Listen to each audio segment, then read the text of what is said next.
मातरम कृष्ण कथा। और श्री कृष्ण कथा को हम खूब तीव्रता से लालायित होकर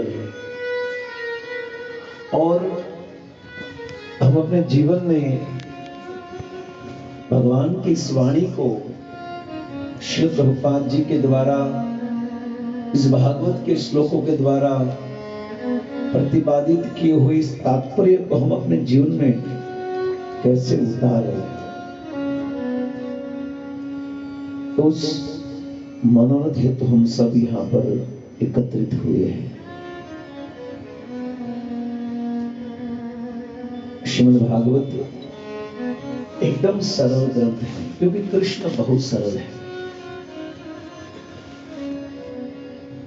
अगर हम अपनी मन और बुद्धि और तर्क और वितर्क से भगवान को समझने का प्रयास करें, तो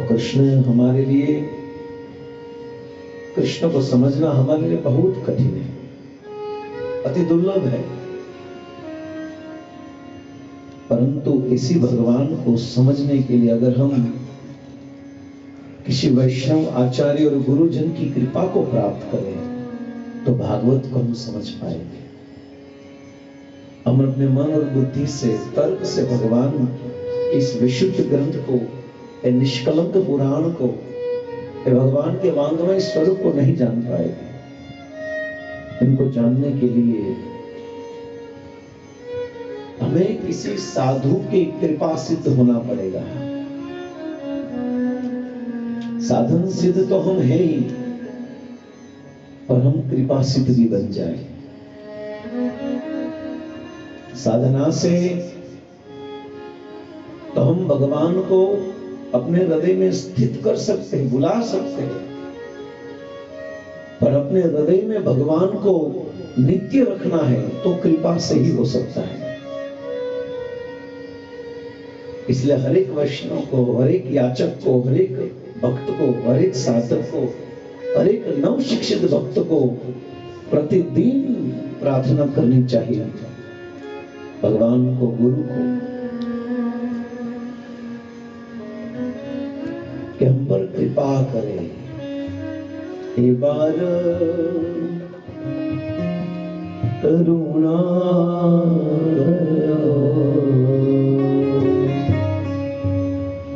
वैष्णव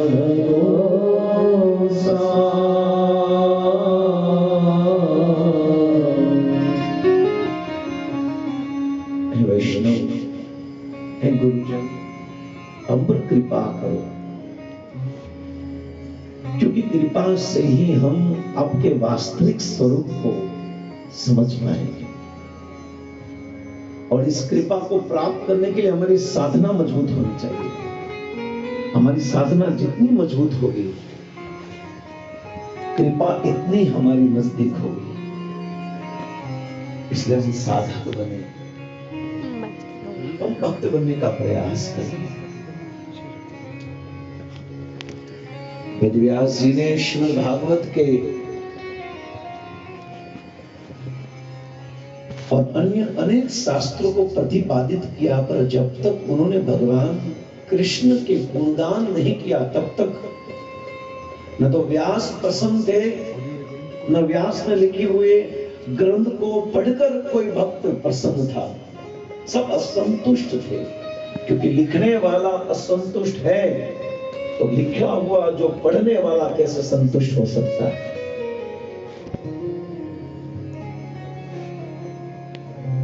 व्यास स्वयं भगवान का अवतार है। 24 अवतारों में से 70वें अवतार है वेद व्यास जी।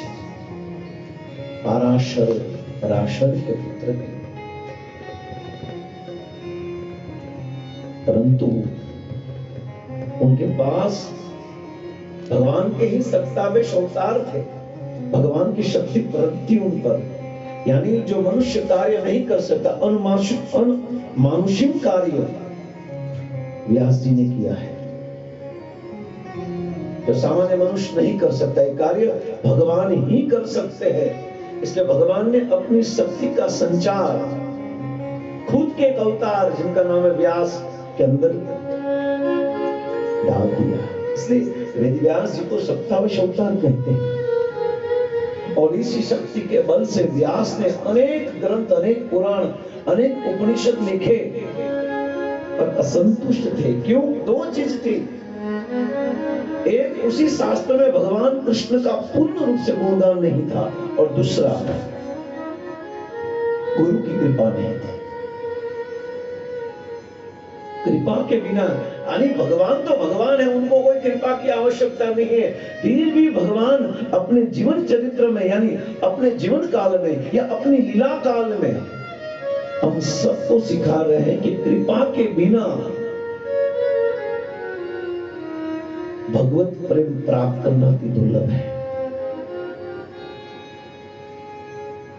और कृपा याचना से होती है, कृपा प्रार्थना से होती है, कृपा सेवा से होती है, कृपा समर्पण से होती है, और कृपा शरणागति से होती है। जब ये चीज हमारे अंदर आ जाए तो भगवान की कृपा अपने आप आ जाएगी। अर्जुन ने गीता में अनेक तर्क किए, अनेक प्रश्न किए, परंतु फिर भी भगवान ने उनको भगवत ज्ञान, अपनी वाणी, अपनी प्रेम रूपी वाणी का प्रसाद अर्जुन के हृदय में स्थापित नहीं किया, क्योंकि भगवान समझ रहे थे कि इनके अंदर पात्रता में कुछ कमी है। जब तक के अपने आप की पात्रता प्राप्त न कर ले, तब तक इस प्रेम को मैं, इस वाणी को, अपने स्वरूप को अर्जुन के हृदय में कैसे डाल सकता हूं?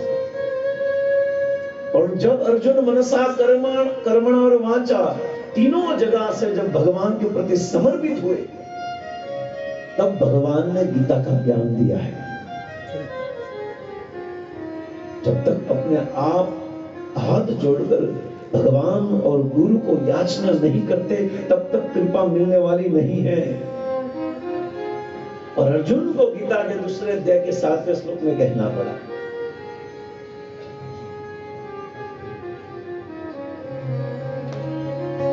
कार्पण्य दोषो पहत स्वभाव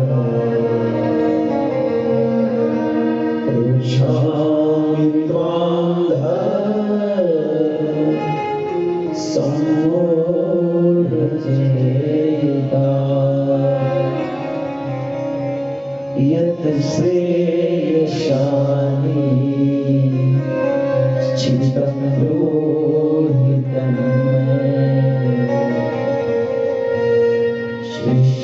शिष्यस्तेऽहं शान्ति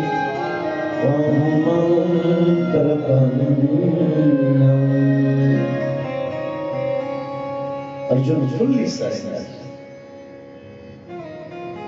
तब भगवान ने इस गीता रूपी ज्ञान अर्जुन के हृदय में दिया।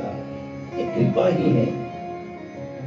और अर्जुन का एक जो श्लोक था, वो श्लोक बोलने की जो कला थी, श्लोक बोलने का जो अदा थी, यानी जो श्लोक बोलने का हाव भाव था, उनकी फीलिंग्स थी, वो कुछ अलग थी। गीता के हर एक श्लोक में, श्लोक अर्जुन बोले या कृष्ण बोले, उन हर श्लोक में कुछ न कुछ हाव भाव रहता है। अर्जुन पूरा शरणागत होकर, याचना करते हुए, प्रार्थना करते हुए, आंखों में से आंसू लिए हुए ये श्लोक कहते हैं, यत् श्रेयशानि शीतं ब्रूहितं मे शिष्यस्तेऽहं शान्ति त्वां। तीन चीज अर्जुन ने इस श्लोक में कही। एक, मैं आपका शिष्य बन रहा हूं, शाधेम यानी उपदेश दीजिए, और प्रपन्नम शरणागत। गुरु ढूंढने से पहले शिष्य बने हम। गुरु को बनाने से पहले हम अपने आप को बराबर शिष्य बनाए। ऐसे शिष्य की प्रगाढ़ता, ऐसे शिष्य का भाव ऐसा हो जाए कि गुरु उनको देखकर ही पसंद कर ले कि नहीं, मैं तुझे शिष्य बनाना चाहता हूं। भक्ति सिद्धांत सरस्वती ठाकुर ने तो बहुत प्रयास किया गौर किशोरदास बाबा जी के पास दीक्षा लेने के लिए, परंतु नहीं दिया। पात्रता के बिना न तो ज्ञान मिल सकता है न प्रेम मिल सकता है। अर्जुन ने जब इस भाव को कृष्ण के सामने प्रस्तुत किया, शिष्यस्ते हम, यानी अब तक भगवान के मित्र थे, पर इस मूड को, इस भाव को चेंज कर लिया, शिष्य बन गया, यानी मन से अर्जुन भगवान के प्रति समर्पित हो गए। शाधिम उपदेश दीजिए वाणी से, और प्रपन्नम वर्तन से, कर्मणा मनसा वाचा, ये तीनों जगह से जब पैरेलल हो गए, तभी भगवान कृष्ण ने असोचानाम सोचस्तम प्रज्ञावादान सभासते गदा सुगतारेव नानु सोचन्ति पंडिता। फिर उपदेश शुरू हुआ, तब तक भगवान साइलेंट थे। ये कृपा है। व्यास जी भी सब कुछ जानने के बाद, सब कुछ लिखने के बाद भी असंतुष्ट।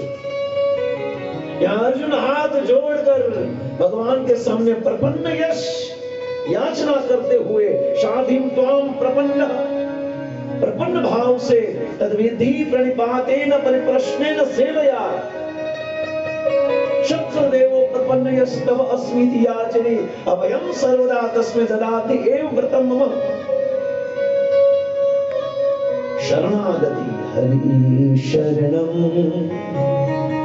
हरि शरणं हरि शरणं हरि शरणं। शरणागति थी। मामेव प्रपदन्ते मायावेतां तरन्ते कर्मणा मनसा वाचा। हमारा भी भगवान गुरु के प्रति समर्पण है, पर वाणी से है, या ज्यादा से ज्यादा व्यवहार से, वर्तन से, पर मन से नहीं। कल भी हमने थोड़ा टच किया था कि जब तक हम अपने मन को प्रशिक्षण न करें ना, तब तक भगवत प्रेम प्राप्त करना हमारे लिए दुर्लभ है। भगवान तो सामने, यानी डोर में दरवाजे पर तो आ जाएंगे, पर जब तक हम ये दरवाजा को खोलेंगे नहीं, तब तक भगवान प्रवेश नहीं करेंगे। वाणी से, व्यवहार से भगवान हमारे नजदीक तो आ जाएंगे, पर हमारे हृदय में बिठाना है तो दरवाजा तो खोलना ही पड़ेगा। और दरवाजा खोलने से पहले हम अपने जीवन का सस्पेंस भी खोलना पड़ेगा। अपने आप को भगवान के सामने प्रस्तुत करना होगा, जैसे थे उसी भाव से और उसी मूड से। हरि शरणं हरि शरणं हरि शरणं हरि शरणं हरि शरणं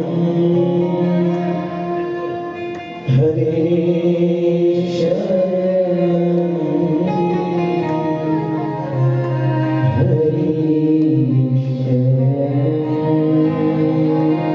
हरि शरणं।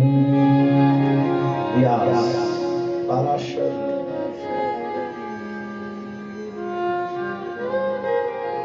सभी शास्त्र लिखने के पश्चात वेदव्यास महाराज भी दुखी थे।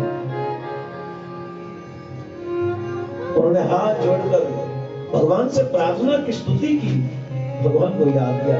कुछ मेरे अंदर त्रुटियां दिख रही है, कुछ असंतोष, कुछ असंतुष्टता मेरे हृदय में उनका अनुभव हो रहा है। और इसी असंतुष्ट और असंतोष के कारण इतने शास्त्र लिखने के पश्चात भी मैं प्रसन्न नहीं हूं। तो कुछ कमियां दिख रही हैं। हर वैष्णव के हृदय में ये चीज होनी चाहिए। भक्ति में जुड़ने, जब हम जुड़ते हैं तब से लेकर जीवन के अंतिम श्वास तक हम सभी, हमारे हृदय में यही चीज हम अपने गुरुजन के सामने यही प्रस्तुत करें। कहे गुरु जी, कुछ ना कुछ कमियां है हमारे अंदर, कुछ ना कुछ नहीं, अनेक कमियां है हमारे अंदर। कृपा करके इनको बाहर निकालिए। आपसे प्रार्थना है, आपसे निवेदन है, मामा निवेदन है, सुनो। और इसे असंतुष्टता ही भजन की परिपक्वता है। हम अपने आप को जितना ही कमियां वाला, यानी असंतुष्ट, यानी खामियां वाला, त्रुटियां वाला समझे, इतनी ही हमारी भजन की परिपक्वता है। जब तक हम अपने आप को वैष्णव समझने लगे कि मैं भक्त बन गया हूं, प्रचार करने लगा हूं, सेवा करने लगा हूं, डोनेशन देने लगा हूं, हमारा भजन यानी भगवान से जो प्रेम का फ्लो आता है ना, वो रुक जाएगा, अटक जाएगा। भले हम कितना भी बढ़ रहे हैं आगे, परंतु आनंद का आस्वादन हम नहीं कर पाएंगे। और भक्ति करते हुए जो भगवत प्रेम का आस्वादन प्रति क्षण वैष्णव को होना चाहिए, प्रति प्रथम पूर्ण अमृत आस्वादन ये होना चाहिए, फिर भी नहीं हो रहा है। एक एक दिन हमारे जीवन में से निकल रहा है, प्रतिदिन एक दिन हमारे जीवन में से निकल गया, अब उनका वो अनुभव नहीं कर पाएंगे, वो कृष्ण प्रेम का आस्वादन नहीं कर पाएंगे, वो भगवत कृपा का लेश मात्र भी, बिंदु मात्र भी हम स्पर्श नहीं कर पाए। यानी ये दुख की बात है। रोना चाहिए वैष्णव को, कुटी में माथा यानी सिर पटकना चाहिए कि प्रभु आज आपका नाम लेते लेते कुछ भी अनुभव नहीं हुआ, कुछ भी आस्वादन नहीं हुआ, बस यांत्रिक और मटेरियल यंत्र के रूप से मैं भजन कर रहा था। 16 माला 25-26 हजार नाम कृष्ण का ले रहे हैं, भगवान का नाम ले, उनमें एक नाम में भी आस्वादन नहीं हो रहा है अपने। ये दुख की बात नहीं है तो क्या है? सबसे बड़ी दुख की बात है ये नहीं हो रहा, बस ले रहे पर हो नहीं रहा, ले रहे पर इनका समाधान भी ये है, बस लेते रहो, बस इनका मतलब नहीं कुछ आस्वादन नहीं हो रहा है, छोड़ो ये सब, छोड़ना नहीं है, बस लेते रहो। एक दिन होगा, एक दिन होगा। हृदय के ऊपर, मन के ऊपर जब जंग लग गए, जब जंग साफ हो जाएगा ना, तो अपने आप वो भगवत प्रेम का आस्वादन होगा। फिर आप रह नहीं पाओगे संसार में, फिर आप संसार के भी नहीं हो पाओगे, और संसार आपका भी नहीं हो पाएगा। हमारे लिए नहीं, ऐसा अनुभव होगा। हमारे आचार्य क्यों घूमते हैं वृंदावन में? राधे ब्रज देवी के चलनी दे, है रंग सुनो कृतोच। क्यों घूम रहे, क्यों दौड़ रहे, क्यों रो रहे? क्योंकि वो कृष्ण के बिना नहीं रह रहे, परम कृष्ण के साथ नहीं रह रहे। अनुभव है, आस्वादन है। व्यास जी प्रार्थना कर रहे, याचक के रूप में, एक भिक्षुक के रूप में, यह प्रभु कुछ त्रुटियां है हमारे अंदर। भगवान के अवतार है, वो भी अपने आप को त्रुटियां वाला समझ रहे, तो हम अपने आप को कैसे पूर्ण समझे? जो पूर्ण है वो भी अपने आप को अपूर्ण समझ रहे हैं। स्वयं भगवान चैतन्य महाप्रभु कृष्ण है, फिर भी अगर कोई उनको भगवान बोले तो उनको बहुत बुरा लग रहा है, अच्छा नहीं लग रहा है, तो भगवान नहीं। और हमारी कुछ अलग है। हमारा तिलक से वैष्णव न बने, हम स्वभाव से और गुणों से वैष्णव बने। व्यास जी ने जैसे यहां पर गीता में अर्जुन ने याचना की कृष्ण के सामने, भक्त ने भगवान के सामने याचना की। वैसे यहाँ पर सम्यक्रास नामक स्थान पर बद्रिकाश्रम में भगवान ने याचना की, व्यास ने याचना की, प्रार्थना की, स्तुति की कि प्रभु कुछ खामियां हैं, कुछ त्रुटियां हैं, उनको दूर करे, कुछ ऐसी योजना करे। और वेद व्यास जी तीनों मनसा कर्मणा और वाचा, हालांकि भगवान तो पूर्ण है, इसमें कोई अपूर्णता है नहीं, पर संत और गुरुजन कुछ इनके अंदर और इस लीला को मधुर बनाने के लिए, रसमय बनाने के लिए इस भाव को ऐड कर रहे हैं। फ्रूट सलाद तो सिंपल फ्रूट सलाद ही है, उनमें और ना और चीज डालते, ये डालो नहीं नहीं, थोड़ा काजू डालो नहीं, थोड़ा द्राक्ष डालो, जितना डालोगे उतना मधुर होता है। जैसे कृष्ण की लीला तो शुद्ध ही है, मधुर ही है, पर जितने आचार्य के भाव जिसमें स्पर्श होते हैं और ये मधुर हो जाते हैं और मधुर हो। मधुराधिपते अखिलम मधुरम, मधुराधिपते अखिलम मधुरम। मधुर है, सुमधुर है भगवान।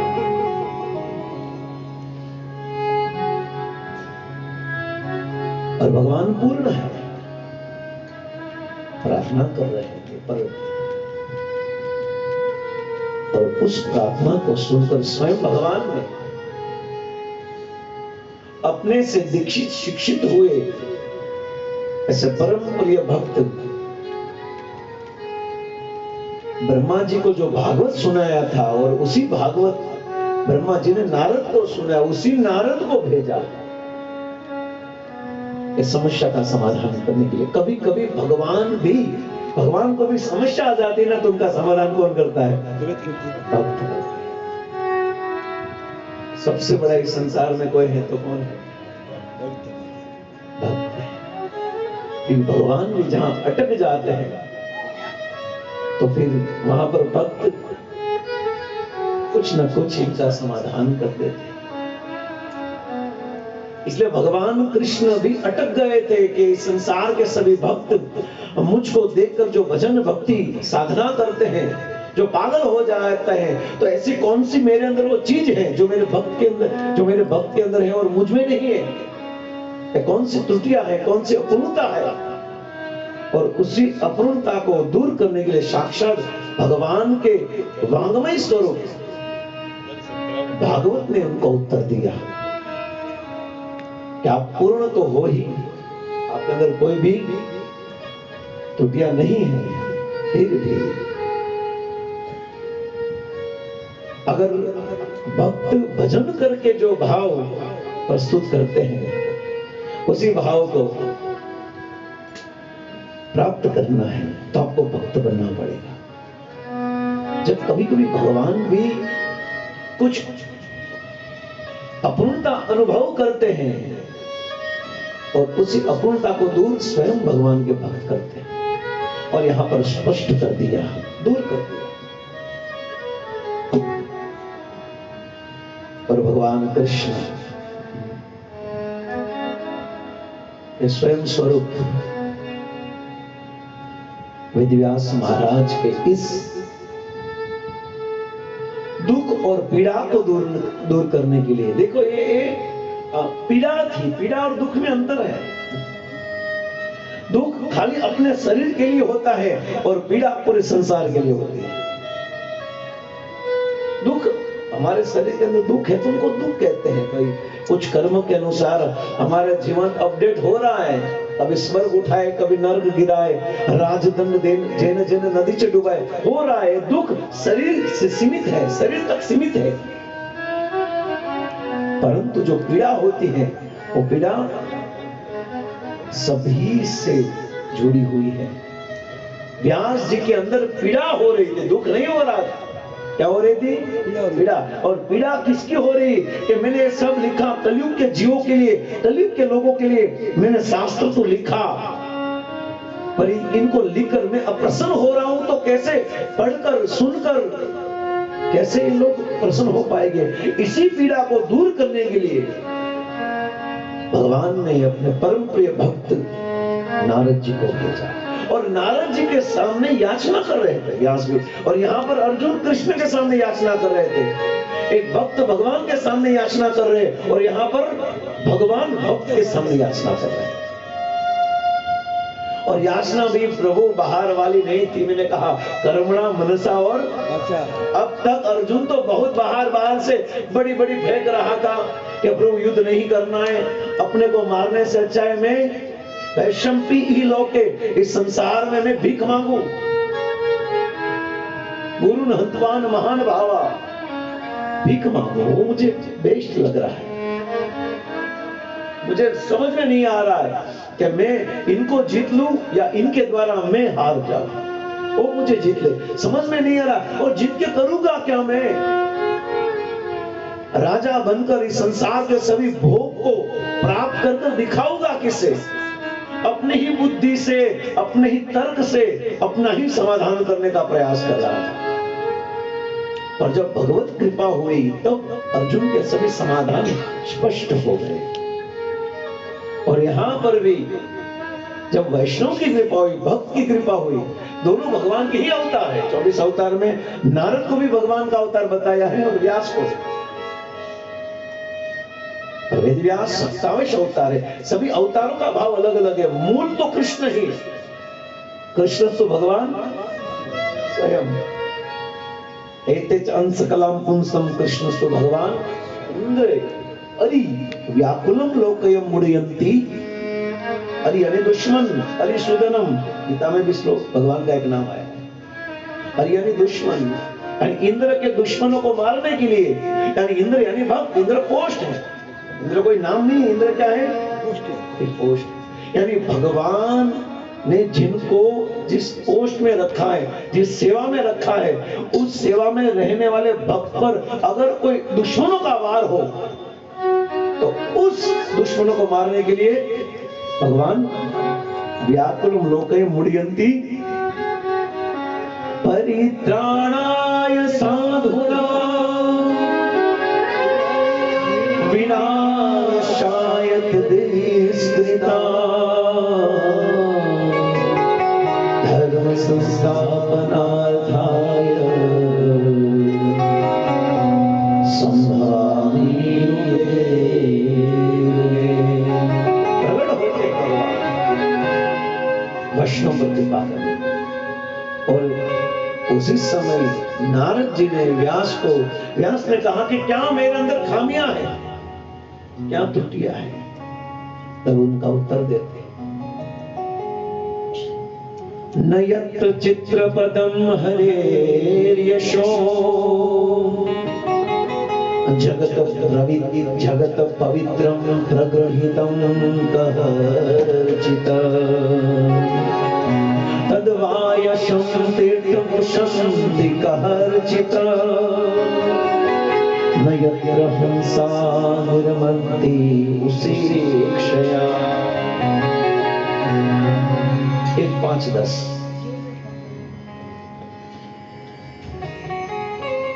नारद ने कहा, न यत चित्रपदम हरेर्यश, इस पूरे जगत पवित्रम, इस पूरे संसार को पवित्र करने वाला जो हरेर्यश, जो हरि का यश है, हरि का गुणगान है, न कहर्चित, आपने नहीं लिखा, आपने उनका वर्णन नहीं किया। तद वायशम तीर्थ उसंति, जो वैष्णव संत होते हैं, भक्त होते हैं, वो तो जहां पर भगवान की निर्मल कथा होती है वहीं एकत्रित होते हैं। और जहां पर कृष्ण की कथा नहीं है वो मात्र कौओं का तीर्थ है, तद वायशम। और जहां पर कृष्ण की कथा होती है वो हंसों का स्थान है। तद हंसानाम न यत्र हंसा, वहां पर कौन उपस्थित होते हैं? हंस होते। और जहां पर हरि का गुणगान न होता, न कहरिचित हरे यश गुणानु, जहां हरि का गुणगान, नाम रूप गुण कथा नहीं होती, वहां पर मात्र मात्र कवि एकत्रित होते और कहां करते। पर जहां पर संत उपस्थित होते हैं, हंस तो वहां उपस्थित होते हैं जहां कृष्ण कथा होती है। एक चीज कहकर सुंदर रूप से व्यास को सूचित किया कि आपने सब कुछ लिख लिया है, पूरा एड्रेस लिख लिया, पर किसके घर जाना है वो नहीं लिखा। एड्रेस पूरा लिख लिया आपने, पर पार्सल किसके घर में छोड़ना है, किनको देना है, वो बस ये लिख दीजिए, तो आपका लिखा हुआ सभी परिपूर्ण हो जाएगा। और एड्रेस यह है कि आप कृष्ण की कथा, कृष्ण का नाम, कृष्ण का भजन, कृष्ण की उपासना लिख दो, अपने आप सब कुछ ठीक हो जाएगा। और फिर वेदव्यास महाराज ने इस भागवत को फिर लिपिबद्ध किया और विस्तार से हमारे पास पहुंचा है। इसी प्रकार श्रोता भी मजबूत है और वक्ता भी मजबूत है, क्योंकि दोनों की उपस्थिति महत्वपूर्ण है। बोलने वाला बहुत अच्छा हो पर सुनने वाला ना हो तो कोई काम का नहीं, और सुनने वाला अच्छा हो तो बोलने वाला ठीक नहीं तो भी काम का नहीं। इसलिए शास्त्रों में अनेक प्रकार के श्रोताओं का वर्णन किया है। 8 प्रकार के श्रोता का वर्णन किया है। 8 प्रकार के श्रोता होते हैं। सबसे पहला श्रोता होता है बैल के समान होता है। कैसा होता है? बैल के समान। बैल को जो भी दो खा जाता है, सब कुछ चलता है उनको, बड़ी जगह मोटू मारे जे पण બધું खाई जाए।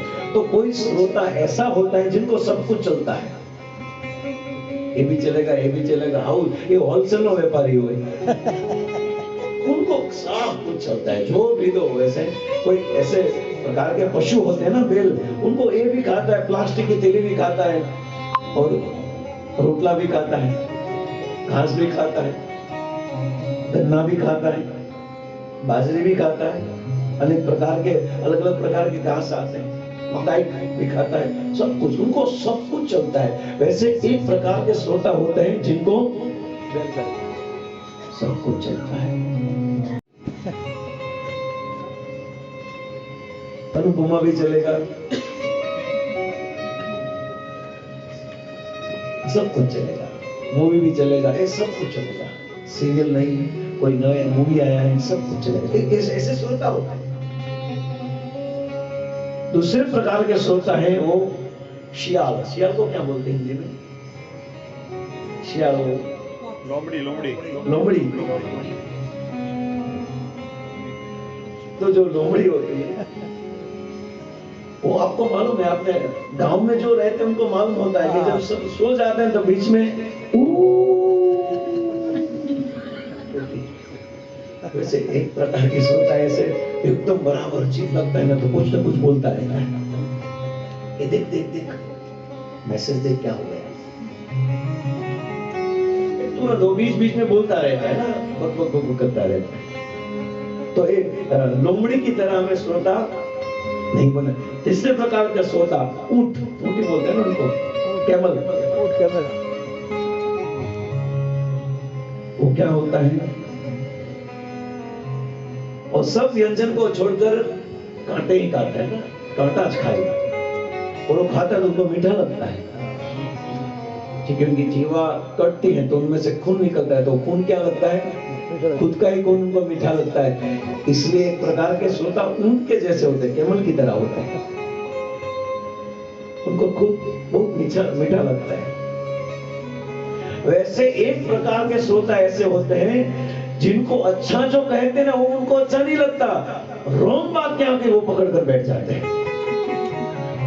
ऐसे कैमल जैसे श्रोता आप भी कभी कभी कैमल बने हो, मैं बना हूं। इसलिए जब सुनता हूं तो मुझे अच्छी बात में नहीं सुनता, बुरी क्या बताई उन्होंने, ये नहीं बोलना चाहिए था, पर उन्होंने कितनी अच्छी बात बताई वो हम नहीं सुनते।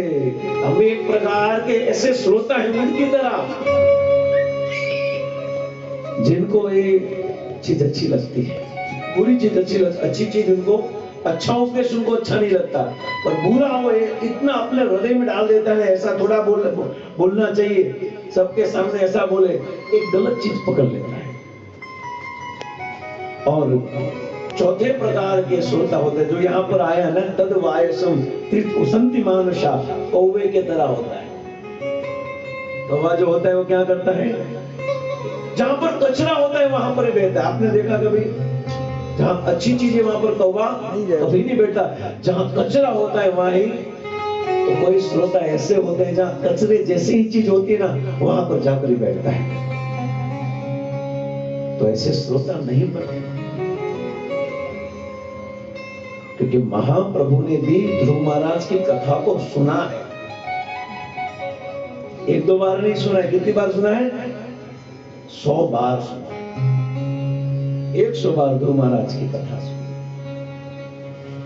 अपने निजी पार्षद के मुख से सुनी है। परफेक्ट श्रोता थे। अगर एक बार कथा सुनकर हम थक जाते हैं, प्रभु बस ये तो सुना है ध्रुव महाराज की, पिताजी का नाम उत्तानपाद, उनकी 2 पत्नी, हाँ सुना है। स्वयं भगवान ने भी ये सुना होगा ना, फिर भी भगवान ने कितनी बार कथा सुनी है ध्रुव महाराज की कथा? 100 बार। यानी सबसे बेस्ट श्रोता को है ना, तो कौन है? कृष्ण है। अर्जुन के मुख से भी पहले सुना, बाद में कथा बोली ना, गीता बाद में कही, पहले तो क्या बने वो? श्रोता बने, बाद में वक्ता बने। जो अच्छा श्रोता होता है वही भविष्य में अच्छा वक्ता बन सकता है। और ये 4 प्रकार के श्रोता कभी मत बनो। ये 4 भी अच्छे ही होते हैं, बेल भी अच्छा है, लोमड़ी भी अच्छी है, ऊँट भी अच्छा है, और कौवा भी अच्छा है। अगर ऐसे 4 प्रकार के श्रोता बनोगे तो ऐसे ही 4 प्रकार के क्या बनोगे? वक्ता बनोगे। पर हमें कैसे श्रोता बनना है? महाप्रभु से हमें सीखना है कि भगवान के शुद्ध भक्त ध्रुव महाराज की कथा को कितनी गहराई से सुन रहे थे, प्रेम से सुन रहे थे। ऐसे श्रोता बनना है, हमें हंस की तरह बनना है। श्रीमद् भागवत में प्रथम अध्याय के 5वें श्लोक के 31वें अध्याय में यही कहा है, उशंति मानुषः, हंस के समान श्रोता बनना है। और हंस क्या करता है? दूध और पानी को अलग कर देता है और दूध को स्वीकार कर लेता है। तो हम श्रोता बने, तो हम क्या स्वीकार करें? आपको मालूम है, जब हम श्रवण करते हैं ना, तब जो वक्ता होता है, जो कहता है ना, तो ऐसा लगता है कि मुझे कह रहा है। अब देखना, कि मुझे बोल रहा है। पर यहाँ पर तो हम सब चीज, सब वानगी दे रहे, आपको जो अच्छी लगे, मेनू है पूरा, कि डोसा, मंचूरियन, ये फलाना हॉट डॉग, जो भी है, आपको क्या पसंद है वो ले लो। मुझे नहीं पसंद है तो भी, आपको नहीं पसंद तो भी लिखा हुआ होता है ना। किसी को डोसा नहीं अच्छा लगता तो भी लिखा है डोसा। डोसे के प्रकार भी है, मसाला डोसा, रवा डोसा, ऐसा अलग अलग। पर डोसा पसंद नहीं है, आपको पसंद है, भी लिखा है। पर आपको जो पसंद है वो ले लो। वैसे कथा में हर चीज कही जाती है, पर हम पर जो आती है ना, उनको हम क्या करें? पकड़ ले। हमारे अंदर जो दुर्गुण है, उस बात को हम सुने तो हंस की तरह उनको तुरंत क्या कर लो? एक्सेप्ट कर लो, और थोड़ा हम अपने आप को सुधार लें। ये तो सब जानते हैं कि नहीं, ये मुझ पर आ रहा है, ये सब चीज बात। अगर हम पर आ रहा है तो हम सुधर क्यों नहीं रहे? हंस की तरह हमें श्रोता होना चाहिए। और आगे बताते हैं कि चातक पक्षी की तरह होना चाहिए। जो चातक पक्षी है वो स्वाति नक्षत्र में गिरी हुई बारिश के पानी की बूंद को ही पीता है और कुछ नहीं पीता। बाकी वो समुद्र पानी के बीच में ही रहता है वो, और वो चातक पक्षी उसी पानी को पीता है जो स्पेशल नक्षत्र में जो बारिश होती है, उसी बारिश के पानी की बूंद को वो पीता है, और वही बूंद मोती में परिवर्तित हो जाती है। वैसे एक ऐसे श्रोता होते हैं जो परंपरा में आया हुआ, जो शुद्ध परंपरा से कहा हुआ, जो शास्त्र है, कथा है, भगवान का नाम है, वही सुनता है। ऐसे ही वक्ता को सुनता है जो परंपरा से हो, जो शुद्ध परंपरा में आया हो, जो सनातन धर्म में उनका कनेक्शन हो और भगवान ने बनाए हुए 4 परंपरा के अंतर्गत आता हो। ऐसे ही वक्ता के पास कथा को सुने तो ही उनके शब्द जो होते हैं वो मोती के समान मूल्यवान बन जाएंगे। और तीसरे श्रोता, पॉजिटिव सकारात्मक श्रोता हिरण की तरह होते हैं। हिरण को सबसे ज्यादा प्रिय है बांसुरी, और जो शिकारी होता है वो इतनी सुंदर मधुर बांसुरी बजाता है, और ये बांसुरी में आसक्त होकर, उनको मालूम है कि जो बजाने वाला है उनके पास में जाऊंगा और मुझे मार देगा, मालूम है उनको, फिर भी वो इतना आसक्त होता है कि उसी धुन को, उसी नाद को, उसी स्वर को सुनकर उनके पास आ जाता है, और वहां पर आकर शिकारी उनको मार देता है। वैसे एक श्रोता कृष्ण कथा को सुनने के लिए भी इतने ही लालायित होने चाहिए, इतनी लालसा होनी चाहिए कृष्ण कथा को सुनने के लिए। जैसे हिरण की तरह हम दौड़े, हमें मालूम बहुत हमारा काम है घर में, फिर भी सब छोड़कर कृष्ण की कथा को सुनने के लिए आए। बोले घर में कोई ये बोले बोलने दो, पर कृष्ण कथा के बिना रह ही नहीं पाएंगे। बांसुर की नाद को सुनकर जैसे गोपियां कृष्ण के पास चली आई, वैसे एक साधक, एक भक्त जब सुनते हैं कि शुद्ध परंपरा से आने वाली कृष्ण कथा सुनने के लिए मिल रही है, तो सब कुछ काम छोड़कर पति सुतान भव भातृ बांधवान सबको छोड़कर कथा को सुनने के लिए गोपी आ जाती है। तब कथामृतम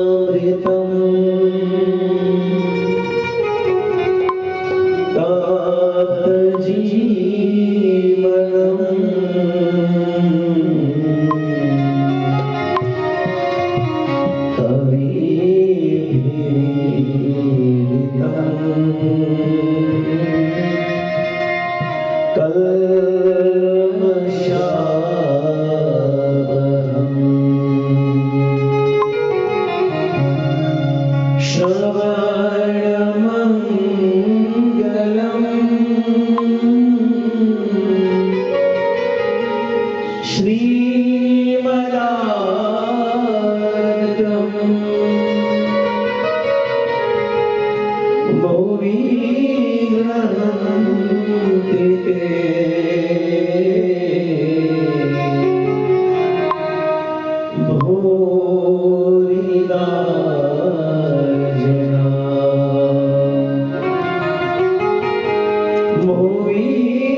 पर भी हम भगवान के परम प्रिय भक्त ध्रुव जी की कथा सुन रहे हैं।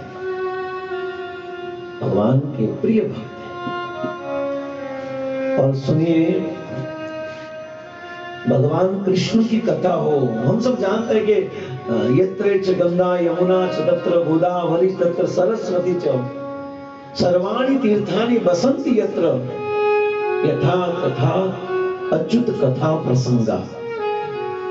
जहां पर भगवान अच्युत की कथा होती, यत्र च यमुना गंगा च तत्र सरस्वती गोदावरी चत्र ही सर्वाणि तीर्थानि बसन्ति यत्र, सभी तीर्थ मिलकर जहां पर कृष्ण की कथा होती है वहां पर उपस्थित हो जाते हैं। और भगवान की कथा सुनने के लिए भगवान आए ना आए, भगवान स्वयं स्वतंत्र है, वो आ भी सकते न भी आ सकते। कृष्ण की कथा जब हो रही हो तब भगवान कृष्ण आ भी सकते हो, नहीं भी आ सकते। पर अगर भगवान कृष्ण के शुद्ध भक्त की कथा हो तो भगवान को कंपलसरी सुनने के लिए आना पड़ता है, क्योंकि भक्त भगवान के प्राण है। तुम्हारा हृदय सदा गोविंद कहे न मोर भगत के वश में है भगवान। भगत के वश में है भगवान। भक्त बिना कुछ भी नहीं है, भक्त बिना कुछ भी नहीं है।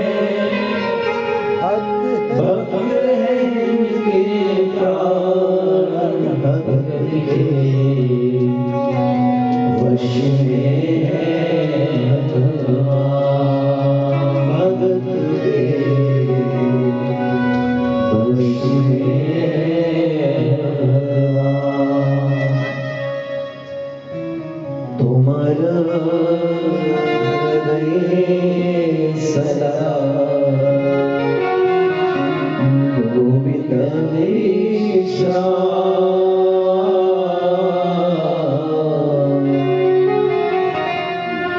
गोविंद कहना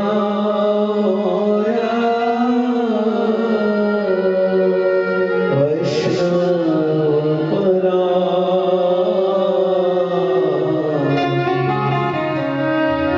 महाभारत में भी भगवान कृष्ण पांडवों को कहते हैं पांडवानां मम प्राणः, मेरे प्राण कौन है?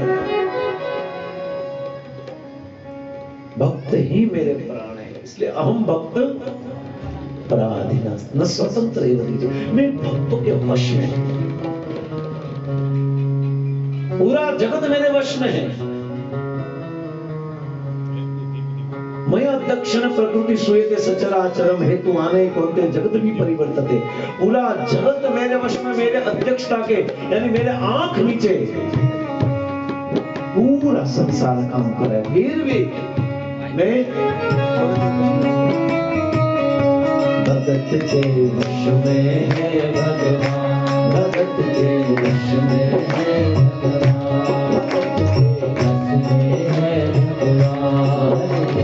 वश में है भगवान। भगत बिना ये कुछ भी नहीं है, भगत बिना ये कुछ भी नहीं है। भगत है उनके प्राण, भगत के वश में है भगवान, भगत के वश में है भगवान। सर्वधर्म परित्यज्य मामेकं शरणं व्रज। अहं सर्वपापेभ्यो मोक्षयिष्यामि मा शुचः। छप्पन भोग खाने वाले भगवान जगन्नाथ, जिसको भोजन का अवतार कहा जाता है, वो भगवान जगन्नाथ अपने घर को, यानी अपने मंदिर को छोड़कर कर्मा बाकी खिचड़ी खाने के लिए कुछ भी नहीं है। भगत बिना ये कुछ भी नहीं है। भगत है उनके प्राण, भगत के वश में है भगवान, भगत के वश में है भगवान। विश्व भ्रष्टा करता भगवान अपने आप को भी भूल जाते हैं। वो भक्त हो या वो मनुष्य का शरीर हो या फिर हाथी का शरीर हो,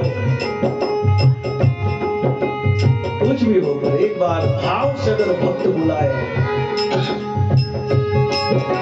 सक्र प्रपन्न यश तवस्मी याचिनी। अभय सर्वदा तस्मै तदा ते व्रतम मम। रावण को छोड़कर विभीषण जब भगवान के सामने हाथ जोड़कर आया और आंख में आंसू निकालकर कहा कि प्रभु मैं आपके शरण में आया हूँ और आप मेरे हो और मैं आपका हूँ। आपका। तुरंत ये सुनकर ही भगवान प्रसन्न हो गए। विभीषण, आज मैं बहुत प्रसन्न हो गया हूँ। आज मैं इतना खुश हूँ कि आज तेरा भाई रावण भी आकर मुझे कहे ना कि प्रभु मैं आपका हूँ। भले उन्होंने अनेक पाप किए हो, अनेक जन्मों से पाप किए हो, पर आकर मेरे सामने हाथ जोड़कर कहे कि हे प्रभु मैं आपका हूँ, तो उसी समय रावण को भी मैं मुक्त कर दूंगा, अभय प्रदान कर दूंगा। और एक बार आकर कहे क्या, भगत के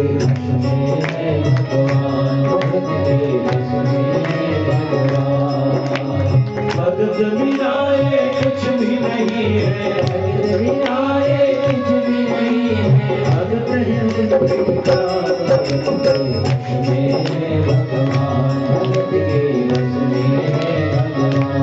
यमुना के तट पर ब्रह्मांड घाट में जब भगवान कृष्ण ने माटी खाई और बलराम जी ने जब यशोदा मैया को कहा कि माटी खाई, यशोदा किसी की बात पर विश्वास नहीं करती, बलराम जी की बात पर विश्वास करती। और जब भगवान को कहा कि आपने माटी खाई, मुंह खोलो, इनके 17 कारण है। भगवान ने माटी खाने के कितने कारण है? 17। आज एक ही बंदा होगा।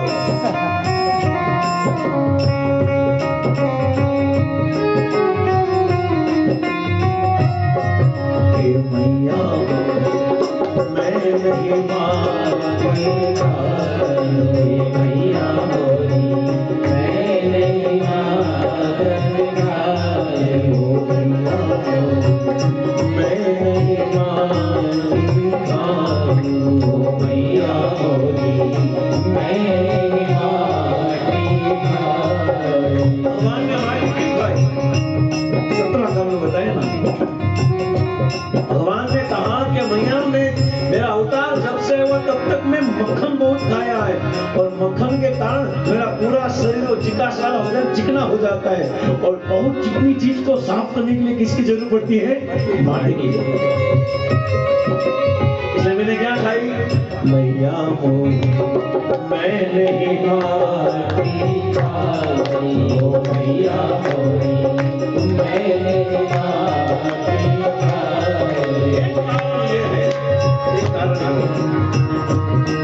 ब्रजराज हमें ब्रज ब्रजराज हमें ब्रज धूल बना दे,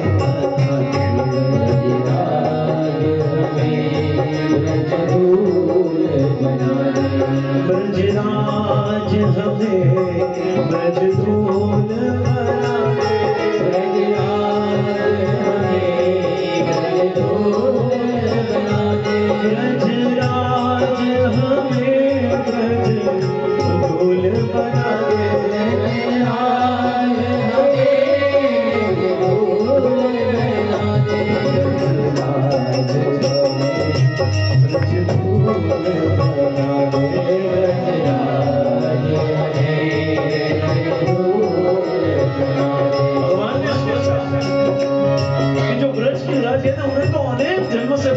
तपस्या की है, व्रत नियम का पालन किया है।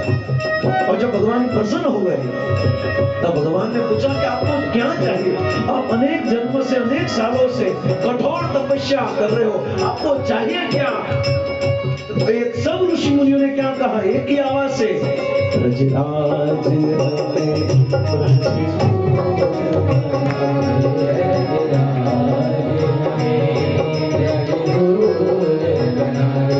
भगवान ने सोचा कि सभी भक्त, सभी तपस्वी, सभी सिद्धियों और सब वैष्णव भक्त अपने आप को ब्रज में रज बना लिए, तो बोले मैं उस भक्त का भी आस्वादन करना चाहता हूँ।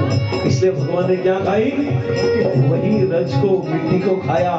मिट्टी को नहीं खाया, पर जिस भक्तों ने अनेक जन्म से भगवान को प्राप्त करने का या भगवान का दर्शन करने की इच्छा की, उसी रज माटी को मैया मोरी मैं नहीं मानती,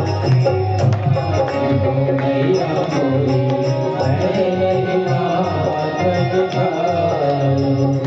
भगवान को सबसे प्रिय भक्त है वो ध्रुव महाराज की कथा, विषयांतर नहीं हो रहा।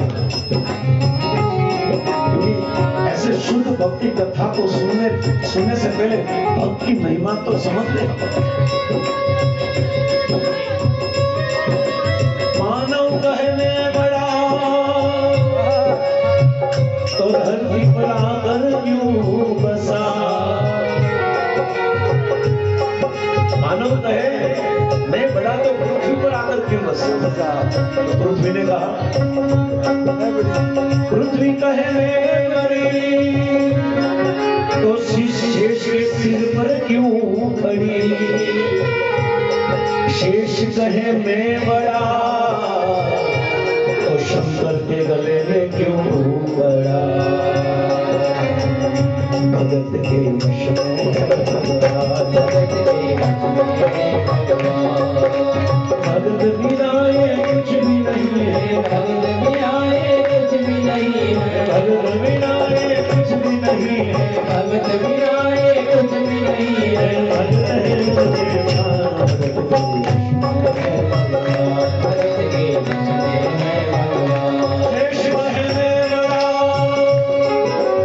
शंकर के गले में क्यों बड़ा।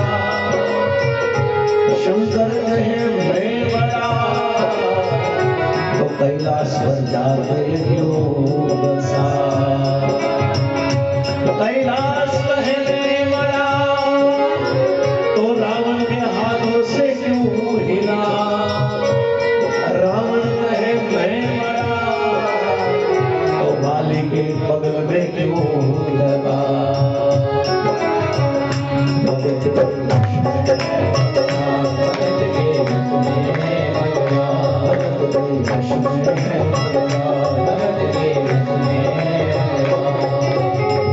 बिना ये कुछ भी नहीं है। भगत बिना ये कुछ भी नहीं है। भगत बिना ये कुछ भी नहीं है। भगत बिना ये कुछ भी नहीं है। भगत है उनके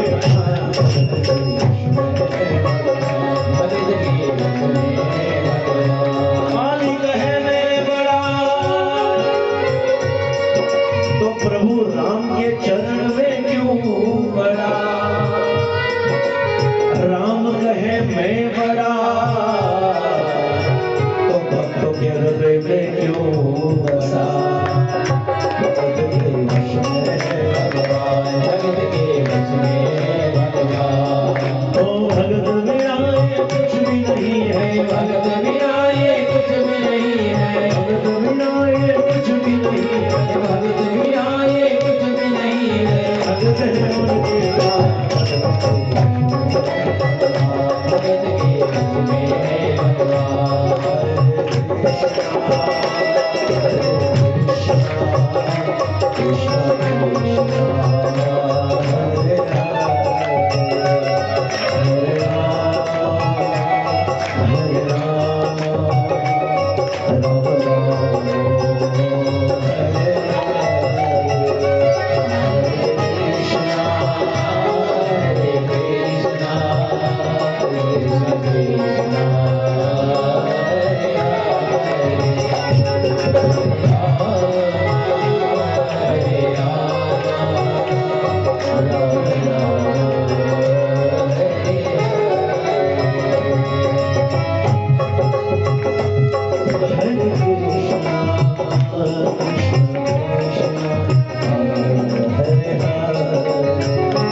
भगत बिना ये कुछ भी नहीं है। भगत है ये प्राण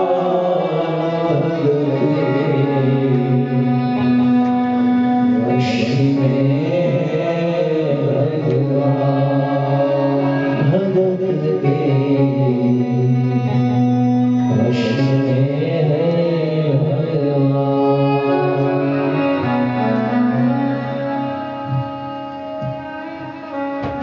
भागवतम दूसरा स्कंद,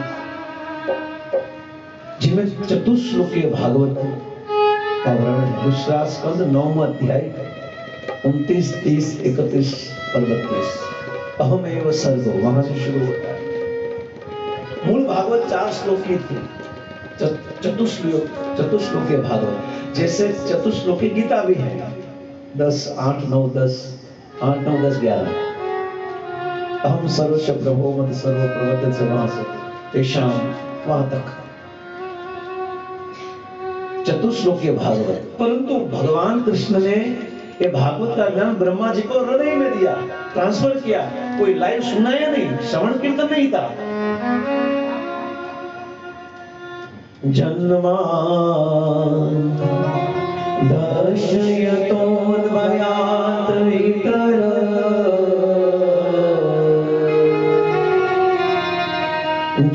चार्धेषु धीयस्वरा तेने ब्रह्महृदाय आदिकवये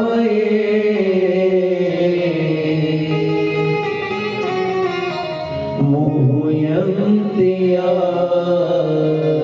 चूरया तेजो वारिमृदां यथा विनिमयो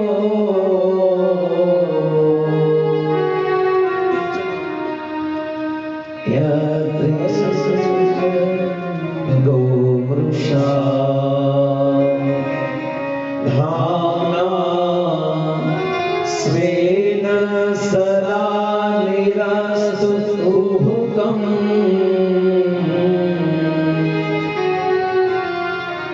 सत्यं परं धीमहि।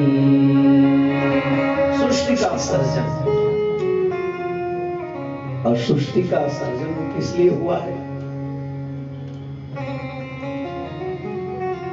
भगवान की इच्छा से हुआ है, वो तो निश्चित है। मैं जगत क्यों बनाया? भगवान ने हमारे लिए बनाया, भगवान को इच्छा हुई। दो कारण है, दोनों सही है।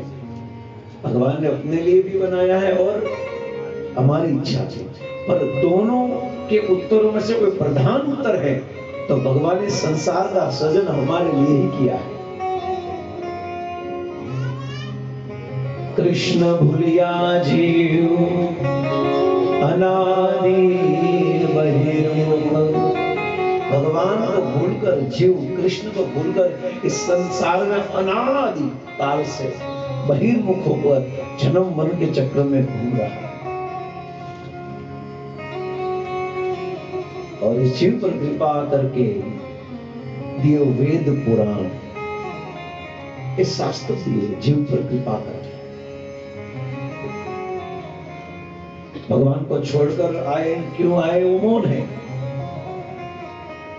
और इस संसार में भगवान को छोड़कर आने वाले जीव को पुनः इस संसार में अगर अपनी इच्छा पूरी कर, अंदर जो भी है उनके अंदर कलमश, उनके अंदर जो भी हुई इच्छा वो पूरी करने के लिए भगवान ने पूरा निर्माण किया है संसार। कि तो अकेला बेटा कहां जाएगा? तुझे स्वामी बनना है ना, दास नहीं बनना है ना। तुझे भोग भोगना है ना, तो मैं सब भोग की व्यवस्था कर दो, सब व्यवस्था कर देता। इसलिए भगवान ने अपनी इच्छा मात्र से इस सृष्टि का सर्जन किया। ब्रह्मा एष जगदंड विधान करता, भगवान के अनेक रोमकूप में से ब्रह्मांड का प्राकट्य हुआ और एक एक ब्रह्मांड ने भगवान एक स्वरूप प्रकट किया। गर्भदक्षा विष्णु आधे ब्रह्मांड को पानी से भरकर सो गए और उसी गर्भदक्षा विष्णु के नाभि में से कमल निकला। लक्ष्मी जी का दर्शन करके लक्ष्मी जी चरण की सेवा कर रही थी। भगवान नारायण दृष्टि मात्र से सृष्टि का सर्जन करते हैं। ब्रह्मा जी का प्राकट्य कोई मैथुनी सृष्टि नहीं थी, वो मात्र भगवान नारायण की दृष्टि लक्ष्मी पर गई और उसी दृष्टि से अपने नाभि में से एक कमल प्रकट हुआ और उसी कमल के दंड के ऊपर इसका जन्म हुआ। सृष्टि के सर्जन करने वाला विधाता ब्रह्मा जी का प्रकट होता है। और ब्रह्मा जी तो उनको खुद को मालूम नहीं था मैं कौन हूं। बहुत प्रयास किया, पूरा राउंड लगाया नीचे दांडी में, मैं हूं कहां पर सब जगह पर अंधेरा था। और फिर बाहर आए, और बाहर आने के बाद बोले क्या करूं क्या करूं। एक संत बहुत सुंदर बताते हैं, ये सृष्टि का प्रथम शब्द तो ओम है, जो प्रणव मंत्र बीज मंत्र कहा जाता है। और गीता में भी भगवान ओम शब्द को अपनी विभूति बताते हैं। एक ओम कोई निराकार शब्द नहीं है, परंतु साकार सविशेष रूप है, और इसी रूप को प्रस्तुत किया है।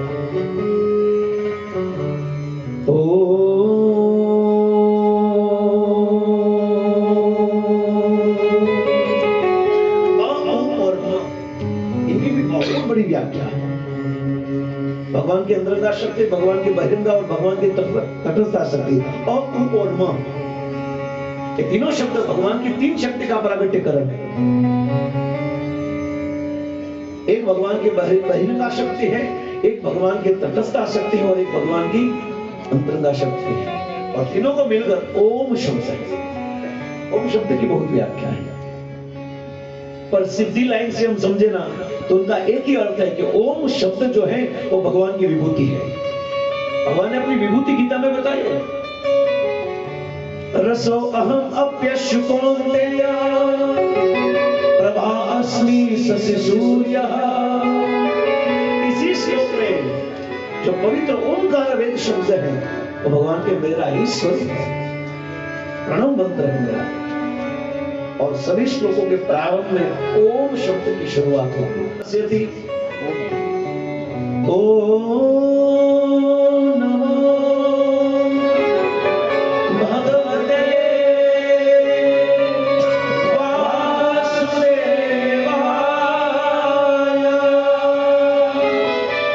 यहां से ही शुरू होती है ओम नमो भगवते वासुदेवाय। कौन भगवान है ये शब्द में मालूम हो जाता है। वसुदेव का जो पुत्र है वही कृष्ण भगवान है। प्रणव मंत्र है, वेद मंत्र है, बीज मंत्र है। हर एक श्लोक का बीज जो है ओम है। और यहाँ पर ओम जो शब्द है, यानी शब्द सुना और बहुत दौड़े ब्रह्मा जी, बहुत दौड़े, बहुत घूमे, इसमें उनके सीने में से पसीना निकला।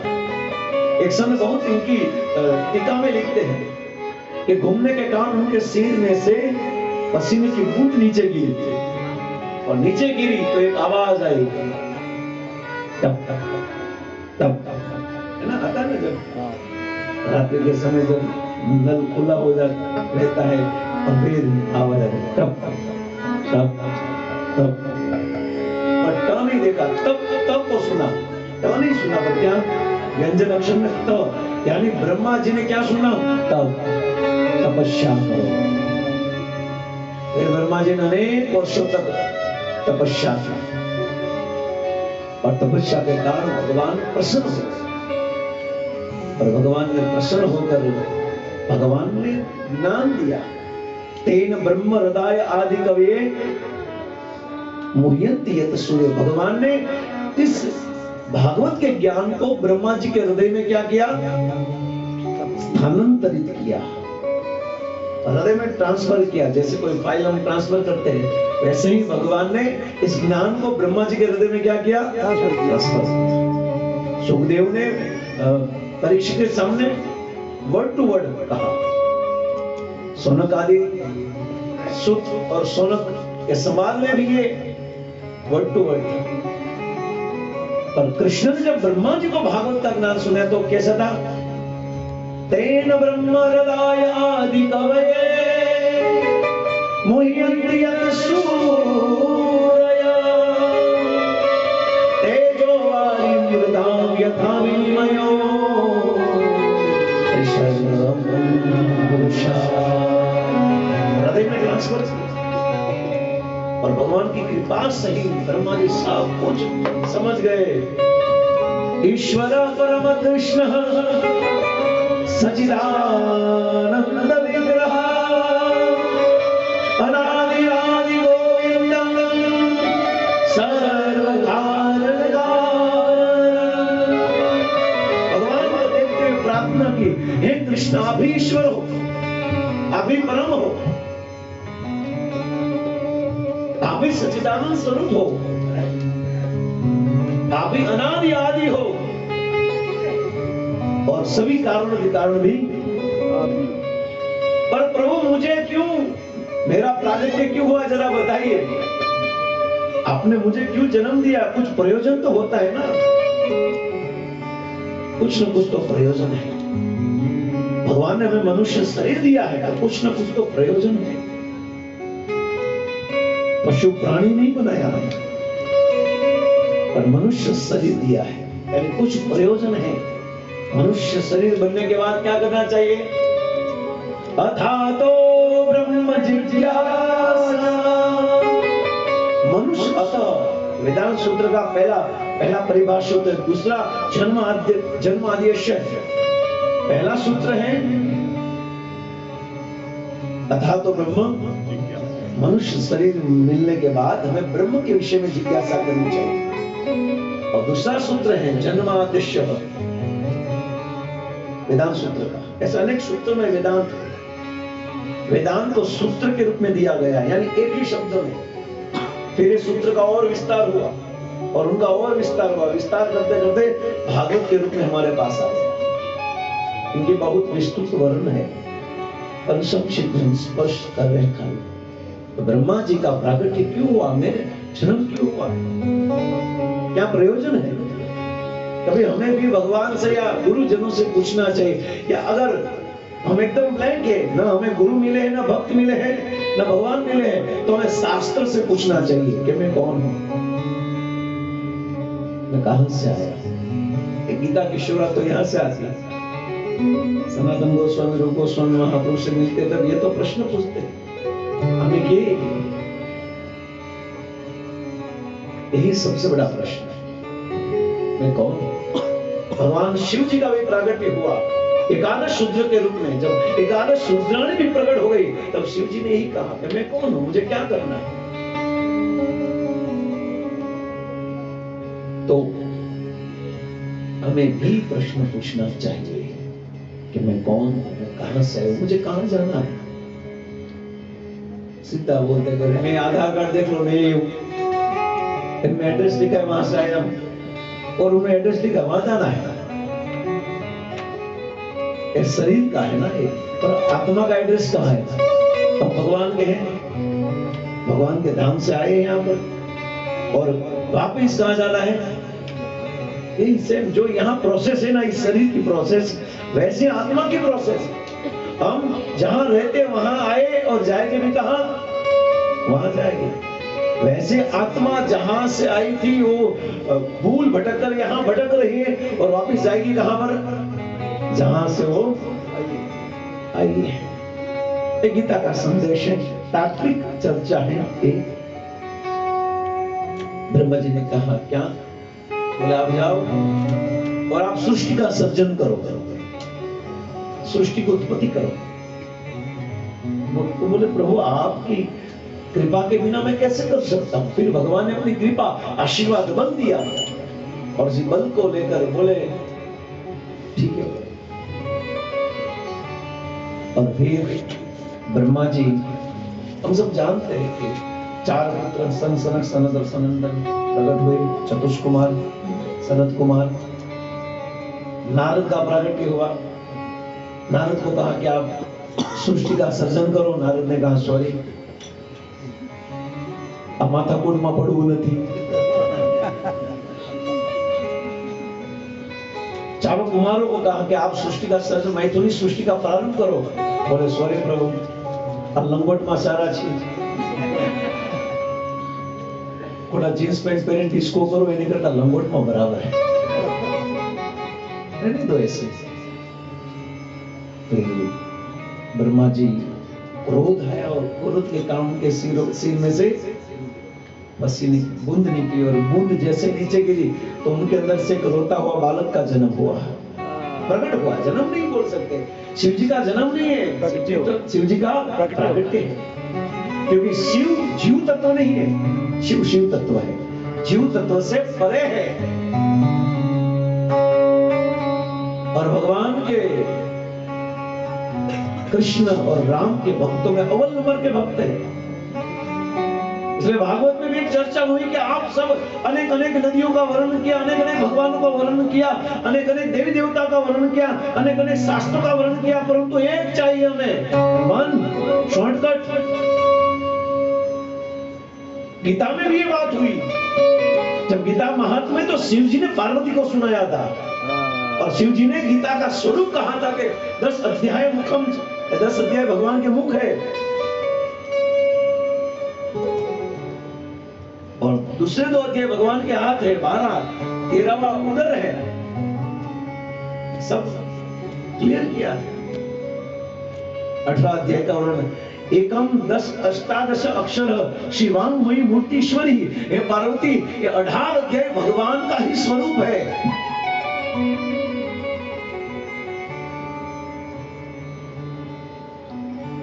पंचमुख, पंच अध्याय, 5 मुख भगवान के 5 अध्याय, 10 हाथ, 10, 15, ऐसे 16, 17, 2 पैर, 18 अध्याय भगवान का स्वरूप है। और उन्हीं ने कहा कि ठीक है, परंतु संसार के लोग कंफ्यूज हो गए तो उनको क्या कहे, क्या बताए। और उसी बात को क्रम के अनुसार, परंपरा के अनुसार, जब स्वयं भगवान शिव शंकराचार्य के रूप में आए, शिव जी के रूप में तो पार्वती को गीता महात्म्य बता दिया, पर वीर कलयुग में लोग गीता से विस्मृत हो गए, बहिर्मुख हो गए। उसी गीता के महत्व को गीता में बताया और क्लियर बात बता दिए, एकम शास्त्रम देवकी पुत्र गीतम, एको देवो देवकी पुत्र एव, एकमन्त्रस्य नामानि यानि, कर्मा प्रियस्य देवस्य सेवा।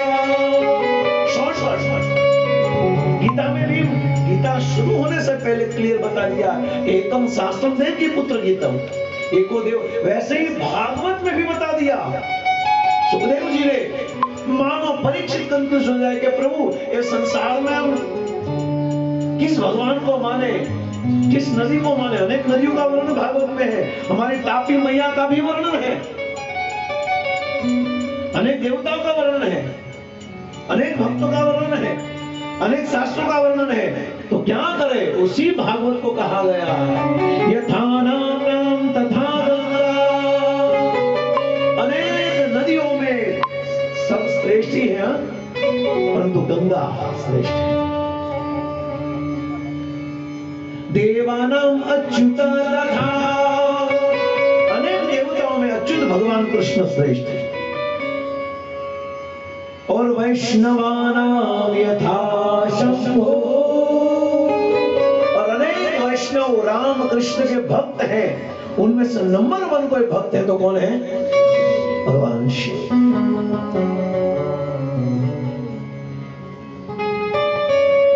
पंचमुख महादेव, राम राम हरे हरे, ब्रह्मा बोले चतुर्मुखे, कृष्ण कृष्ण हरे हरे। अपने 5 मुखों से शिव महामंत्र का उच्चारण करते हैं। शिव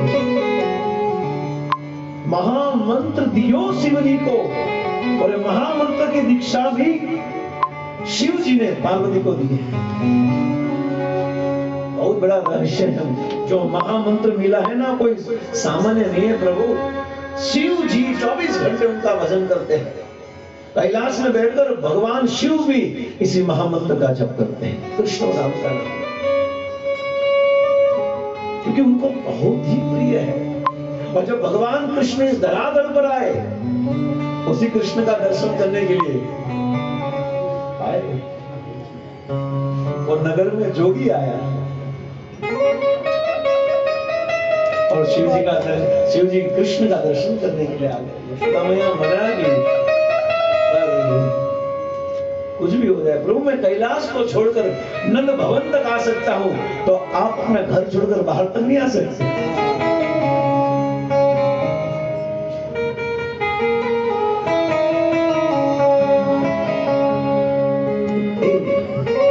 समय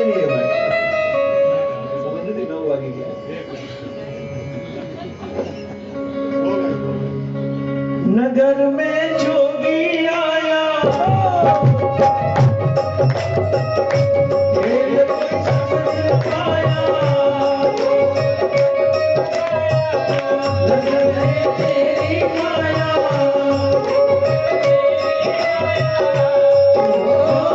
सबसे बड़ा है तेरा नाम, तेरा नाम भोलेनाथ, भोलेनाथ, भोलेनाथ, भोलेनाथ,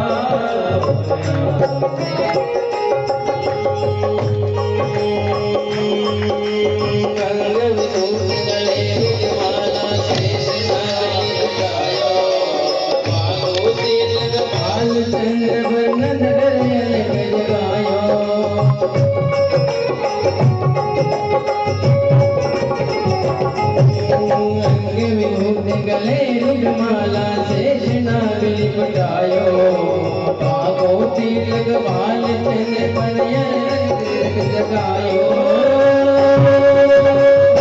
लगे लगे होगी आया, भेद कोई समझ न पाया, अजब है तेरी माया, अजब का खेल रचाया,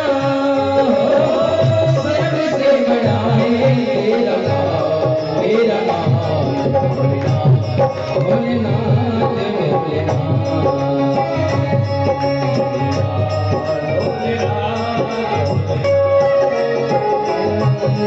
हरे कृष्ण हरे कृष्ण कृष्ण कृष्ण हरे हरे, हरे राम राम राम हरे हरे, कृष्ण हरे कृष्ण कृष्ण कृष्ण हरे हरे, हरे राम राम राम हरे हरे, कृष्ण हरे कृष्ण कृष्ण कृष्ण हरे हरे, राम राम हरे हरे, कृष्ण हरे कृष्ण कृष्ण कृष्ण हरे हरे, हरे राम राम हरे हरे, हरे कृष्ण कृष्ण कृष्ण हरे हरे, हरे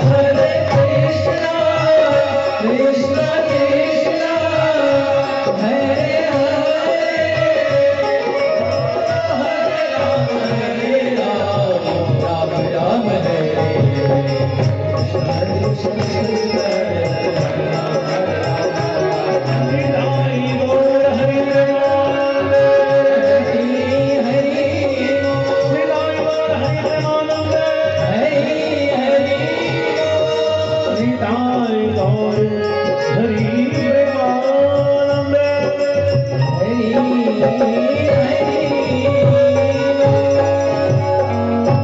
भगवान शिव भगवान कृष्ण का ही नित्य नाम लेते हैं और नित्य भागवत को सुनते हैं, यही शिव जी का काम है।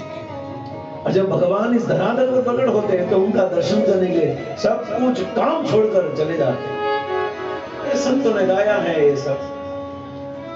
पर वैष्णव नाम यथाशम सुदास, भगवान के नाम के प्रेमी के अव्वल नंबर में कोई है तो कौन है? इसलिए शिव जी महामंत्र के इतने आदि हो गए हैं कि चक्लेश्वर महादेव गोवर्धन में जब सनातन गोस्वामी महामंत्र का उच्चारण करते हैं तो अपना कान देकर सुनते हैं। और जब मालूम हुआ कि जप कर रहे थे और वहां पर कुछ मच्छर उनको डिस्टर्ब कर रहे थे, मन में सोचा कि यहाँ से चले जाए क्योंकि नाम में बाधा आ रही है। हमारा एकदम उल्टे, हमारी बाधा है तो अच्छा हो, चलो डाल दे माला, आराम से करेंगे। और दुख हो रहा है, जब माला में कुछ डिस्टर्ब हो रहा है तो दुख हो रहा है।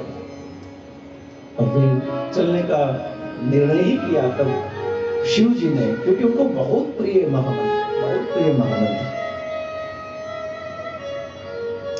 और सब मच्छरों को ऑर्डर दे दिया, क्या कोई आना मतलब भूखा गाड़ी ना थी। इनके कि इशारों से पूरे सृष्टि का प्रलय हो जाता है, तांडव नृत्य से पूरा उल्टा पुल्टा हो जाता है। तो शिव जी ने मच्छर को कहा भूल से भी आना मत हमारे एरिया में।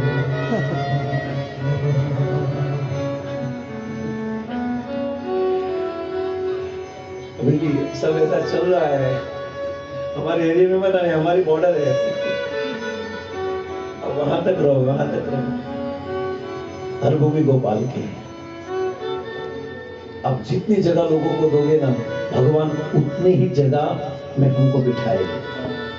हम जितना संकीर्ण बनेंगे ना, भगवान भी हमें स्वीकार करने में भी इतनी संकीर्णता सोचेंगे। खुला होकर प्रचार, आराम से निष्कपट होकर प्रचार करो। कृष्ण इतनी कृपा देगा, आप सोच नहीं पाओगे, आप सोच नहीं पाओगे। वो सब कुछ कर सकते हैं, सब कुछ कर सकते हैं। 1 मिनट में 1 सेकंड में सब कुछ परिवर्तन कर सकते हैं।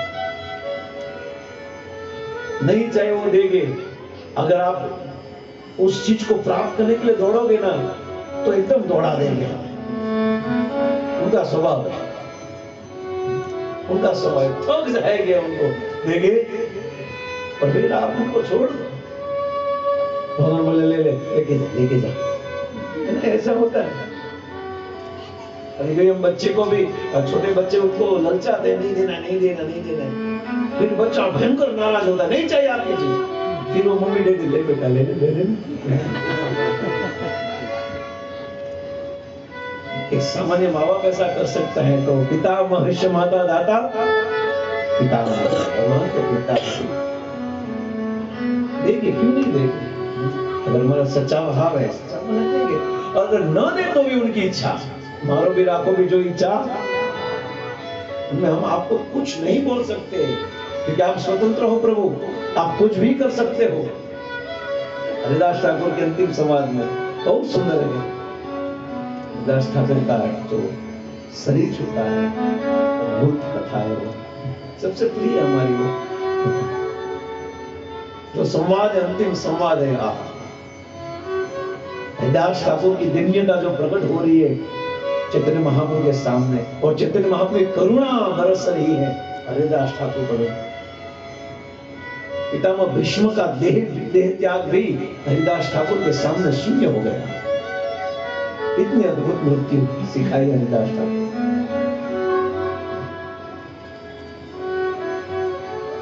भीष्म के सामने तो भगवान की खाली नजर थी, भगवान का स्वरूप दर्शन था, पर हरिदास की छाती में चैतन्य महाप्रभु का चरण था। और वहां तो सपांडवा दर सपांडवा नाम श्री मैत्री उवाच आता है कि सब पांडव गए, कृष्ण भी गए। हरिदास ठाकुर के पास कृष्ण नहीं थे, कृष्ण के साथ साथ राधा रानी भी थी। ये सौभाग्य सबको कृष्ण मिले, सबको गजेंद्र को मिले, सब हमारे यहाँ भी गुरु महाराज को भी मिलेंगे, महाराज को मिलेंगे, नारायण स्वरूप मिलेंगे, निश्चित मिलेंगे। भजन करने वाले को भगवान मिलेंगे, अपने भाव के अनुसार भगवान दर्शन निश्चित देंगे। और हरिदास ठाकुर का भजन इतना प्रबल था कि कृष्ण से पहले तो राधा रानी की करुणा बरस गई और अपने कर कमल से उठाया था हरिदास ठाकुर। सामान्य मौत तो नहीं हो सकती। हरिदास ठाकुर हम सबको सिखाए कि हमारा जीवन कैसे होना। अंतिम समय में भी कोई फरियाद, कोई कंप्लेन, कोई शिकायत नहीं, पर अंत समय अपने आप को दीनता ही प्रकट की है, पहले से लेकर एंड तक। ये साधु का स्वभाव है, साधु एव साधु भूषणम, यही साधु का आभूषण है। पर तो रही भक्त बनने के बाद यही सब सीखना है, और भले कुछ आए ना आए, पर ये चीज आ जाए ना तो जीवन सफल हो जाएगा। जहां पर भगवान है, हमारा भजन की तीव्रता उत्कंठा को देखकर भगवान भी हमारा स्मरण करे, वो कोई छोटी चीज नहीं है। भगवान अपने धाम को छोड़कर साधक के पास आ जाए, कोई छोटी चीज है ही नहीं। तो सावधान रहना है। यथा नाम भागवत में भी कहा गया है कि वैष्णव में सर्वश्रेष्ठ शिव जी है और शास्त्र में सर्वश्रेष्ठ श्रीमद् भागवत है। एक चीज ब्रह्मा जी के द्वारा संतान प्रकट हुए, शिव जी प्रकट हुए। शिव जी ने कहा मुझे क्या करना है, प्रकट हुए। उनका जन्म नहीं हुआ, अयोनि है शिव जी। क्या है? अयोनि है। और जहां जहां महामंत्र का उच्चारण होता है, याद रखे, वहां पर शिव जी निश्चित उपस्थित होते हैं। और जहां जहां महामंत्र होता है वहां शिव जी और उनका बेटा गणेश जी दोनों तो पहले आ जाते हैं। तो गणपति में ही आते हैं, गणपति में जितना महामंत्र लोगे उतना गणेश जी प्रसन्न होते। गणपति में तो काला कौवा कांट खाएगा।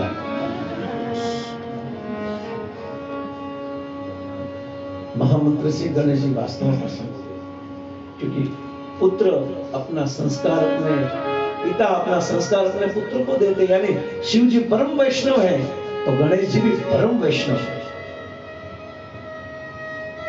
जैसे शिव जी का बिजनेस हरिनाम लेना है, वैसे गणेश जी का भी बिजनेस वड़ जेवा टेटा ने बाप जेवा, एक गुजराती में है ऐसे।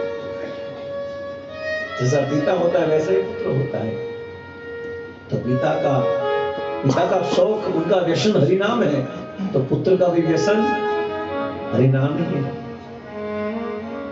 तो शिव जी को कहा कि ब्रह्मा जी ने कहा कि मेरी इच्छा है कि सृष्टि का सर्जन करो, और शिव जी ने भी सृष्टि का सर्जन किया। और सर्प बिच्छू ये सब प्रकट हो गए, भूत प्रेत। ब्रह्मा जी ने कहा उबारे रेवा दो, तो मैं कैलाश में भजन करो। जब ये सृष्टि का प्रलय करना होगा तो व्हाट्सएप करेंगे, वीडियो कॉल करेंगे, आ जाएगा। शिव जी बोले मुझे यही चाहिए था।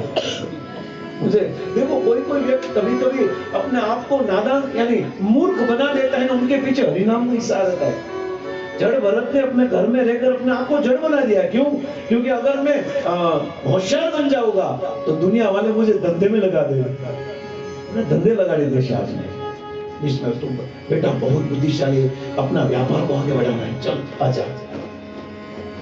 और जड़ भरत ने अपने आप को क्या बनाया?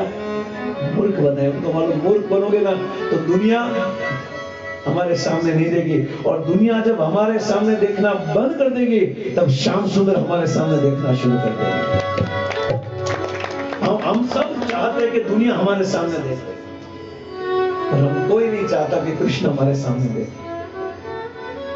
जब संसार का बनना है तो संसार के लोग देखेंगे, और संसार का नहीं बनोगे और भजन में हमारी रुचि लगाओगे तो कृष्ण अवश्य देखेंगे। भरत जी ने अपने आप को जड़ बना दिया, एकदम उल्टा काम करने लगे। इसलिए भगवान के सबसे नजदीक अपने आप को जितना मूर्ख बनाओगे उतना भजन में ज्यादा ध्यान लगोगे। होशियार बना के तो बापा धंधे लगा दे, हालांकि बेटा ये लग जा धंधे में। और फिर पिताजी बोले इनको कहाँ धंधा करना आता है, जा तू माला कर, बस यही चाहिए। पर आप ऐसा मत करना, कोई पूर्ण गौर प्रभु जी को सब डांटेंगे, क्या ये सिखा दो आप? माला करना सिखाते। पिताजी बोले धंधे में जा। पिताजी आप हिरण्यकशिपु हो, मैं प्रहलाद हूं, देखो हरे कृष्ण। पिताजी बोले हिरण्यकशिपु ने पर्वत की चोटी से फेंक दिया था, चल मैं तुझे 5वें माले से फेंकता हूं।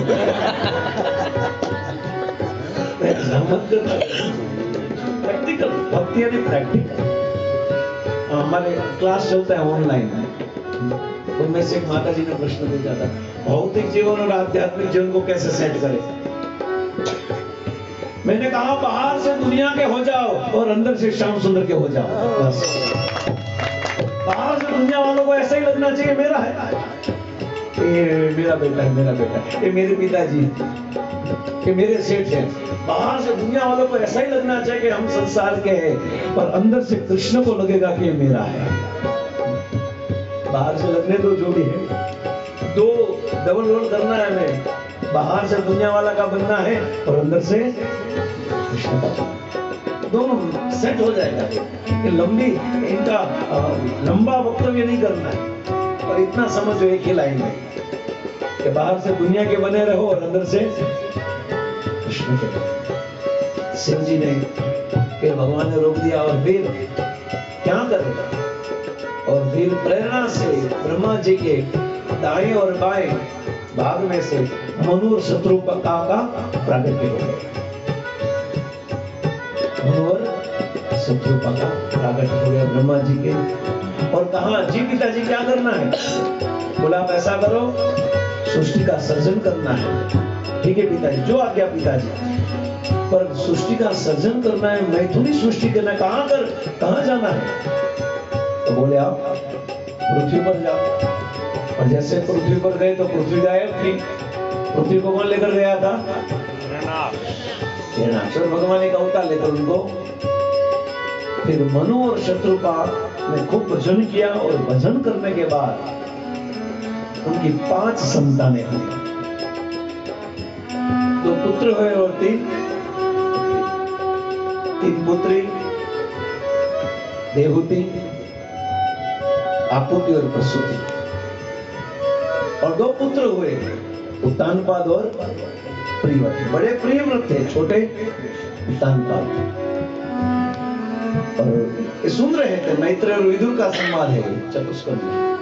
ये संवाद सुखदेव और परीक्षित का है और पूर्व संवाद सोनम और सुत जी का है। कहा कि ठीक है प्रभु। और 5 संतान हो गई। और सबसे पहले परीक्षित महाराज ने कहा कि अब कथा सुनाओ। मैत्रेय जी विदुर जी ने कहा कि आगे क्या हुआ? बोले आगे उत्तानपाद का पुत्र हुआ। तो आप छोटे भाई का वर्णन क्यों करें? बड़े भाई का करो ना। प्रियव्रत बड़े थे, छोटे उत्तानपाद थे। आपको तो प्रसूति देवहूति 3 कन्या थी। तो पहले कथा बड़े भाई की होनी चाहिए, छोटे भाई की? बड़े भाई की होनी चाहिए ना। पर यहाँ पर भागवत के चतुष्कंध में बड़े भाई को न छोड़कर छोटे भाई की कथा शुरू हो रही है, उत्तानपाद की। क्यों? श्रील प्रभुपाद जी कहते इसलिए उत्तानपाद की कथा हुई क्योंकि उत्तानपाद का पुत्र ध्रुव होने वाला था। बोलो ध्रुव महाराज की। तो मैंने आपको खींच कर कहां पर पहुंचा दिया? आना तो है ना। तो ध्रुव महाराज तक आपको पहुंचा दिया। अब धीरे धीरे कल ध्रुव महाराज क्या करने वाले हैं वो हम कल से शुरू करेंगे। आज के सत्र को हम यहाँ पर विराम देते हैं महामंत्र के उच्चारण के साथ। हरे कृष्णा कृष्णा कृष्णा कृष्णा हरे हरे हरे राम